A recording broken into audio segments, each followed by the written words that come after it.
Hey folks, it's your girl Candyland with Candyland's Hero Date Night, of course, and things are heating up this romantic season. We just had Jupiter go direct, so we are no longer in a Jupiter retrograde, which can cause obstacles and all that good stuff. So let's jump in and see how that affects all of us. Capricorn, you all get the Two of Coins. So this is saying that in relationships, you all have a better balance on things. Some of you who are in more traditional relationships, you may indeed kind of know where you want to go, how you want to do things, and you might just have to be accepting of people's faults, quirks, all that good stuff, and you're willing to do so. Those of you Capricorns who are not in a relationship or are willing to do something a little different, this is about being open to living a different type of way, a different type of traditional way, starting your own type of love. Our Aquarians, you all get the Ace of Swords. So whatever it is that you all were looking for in love, you are not only going to get it, you're going to get it your way. This could be meaning that you get to triumph over an ex. We know Aquarians have a long memory. This can also mean that you finally get the person that you want. You might get a second chance. For those of you Aquarians who dipped out on someone because they made a mistake, you get a second chance with them. For those of you Aquarians who you finally got enough and you had to get rid of this person for whoever reason, you get to laugh in the face. Pisces, sorry, that bled in a bit.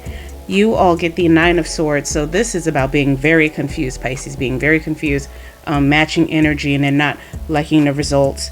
It can be about moving on, but not necessarily knowing if you're ready to move on completely from a person.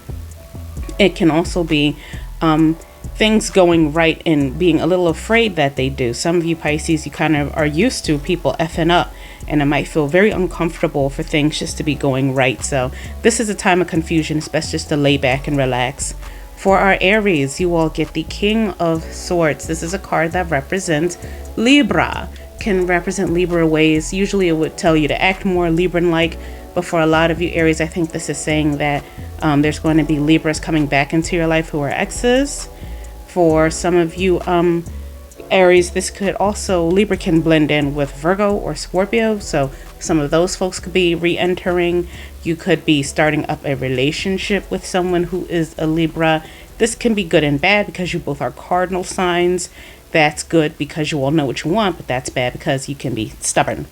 Speaking of stubborn, Taurus, you all get the Hierophant. This is a card that's usually about tradition. It is usually about marriage. So for you Taurians, a lot of you, both men and women, are not always one woman, one man kind of gals and guys. Some of you are, but you might want someone that you have that is married and want someone else. Basically you want someone who's a spouse and someone who is not. So for a lot of you, you might rock the boat because whoever you're planning on marrying is not the person you've been with for the longest. Gemini, you all get the High Priestess, and this is a card, it's about the divine feminine. It's about, really, is that the Empress? It's the High Priestess. I'm sorry y'all. Anyway, this is saying that you all are going to really be in your femininity. For you men who are Geminis, this might be a time where you can have a little bit more compassion for the feminine side, or where you might just be able to chill, lay back while love is coming towards you. It's also about trusting your intuition. So if something doesn't seem right, it's not. You need to listen to yourself first and not just wait. Our Cancers get the card of Temperance. Again, you all have gotten this card a couple times this year. Interesting. But this is saying that just like the crab has two claws, you all have two ways of being, and you need to have a balance between them both. So Cancer, you need to have your balance between your emotions. You need to have a balance between your expectations. Your expectations do have to be realistic. about yourself and about other people. And your emotions have to be realistic. You don't just get to be angry and act out a certain way. Everything has to be in balance, folks, all right? For our Leos, we get the Four of Cups. So for a lot of Leos in love, especially towards the end of the month as Pallas goes retrograde and there's a couple of oppositions happening at the end, this is going to be a card of us getting what we want, but we are either not ready for it or we don't like how it is coming about. So maybe someone's going to be fresh out of a relationship and then they jump into one with you or you jump into one with them. Maybe you're not wanting to make a decision on who or what you want. It is what it is. This is what you wanted. This is what you're going to get. So make it work. Virgos, you all get the Eight of Cups. And this is a card of usually being forced to walk away. It could also be a card of walking towards something new. Doesn't necessarily have to be someone new. It can be you and your partner walking towards something together. But generally, just speaking real, generally it is a card about walking away. So whether it's you walking away alone or you walking with someone else, you are walking away from the familiar. So whatever you all are used to doing, get ready for a big change. Libras, you all get the Ace of Coins. Not the most romantic card.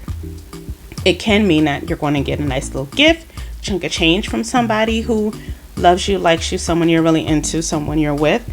It can also mean that the romantic aspect just isn't there right at this moment. Very believable. It's the holiday season. Stressmas, all of that is coming where you all might really be on your grind and it's just not time to be romantic. It can also be a time where you and your partner need to have some true financial conversation. So it's all about the dollar right now. Scorpios, you all get the Six of Wands. So much like I believe it was the Aquarians, your other fixed sign, this is a card about victory. This is a card about winning. So you might see your ex might see you in a very high spot. They might see you, really winning, looking good, looking fly, moving on without them. Or you might end up getting a second chance with someone who you missed out on. Someone who missed out on you. You might be nice enough to forgive them and give them a second chance. It's just a really good card romantically for you all. And last but never least, Sagittarius, you all get the card of the King of Cups. This is a card that represents Cancer. I don't think, however, like the Aries, this is saying that this is an ex. Not saying that it can't be. I just don't think it necessarily is. I don't think this is someone you all have met before. Or if you have, they are from way back in your past. And this isn't someone who was, trying to let you go. You probably did not give them a chance. Not blaming you, Sag, just saying. But this is going to be a time where you connect with them. So I highly doubt it's an ex, but whoever this new love is enjoy. All right, guys, we've got quite a lot of astrological events happening this month that are going to really lead to a new bang in 2023. So be ready and drop the old baggage. I hate to say it. I hope I don't sound ridiculous. I don't know who this man is. I mean, he could be walking down the street. I wouldn't know a thing. Sorry to this man.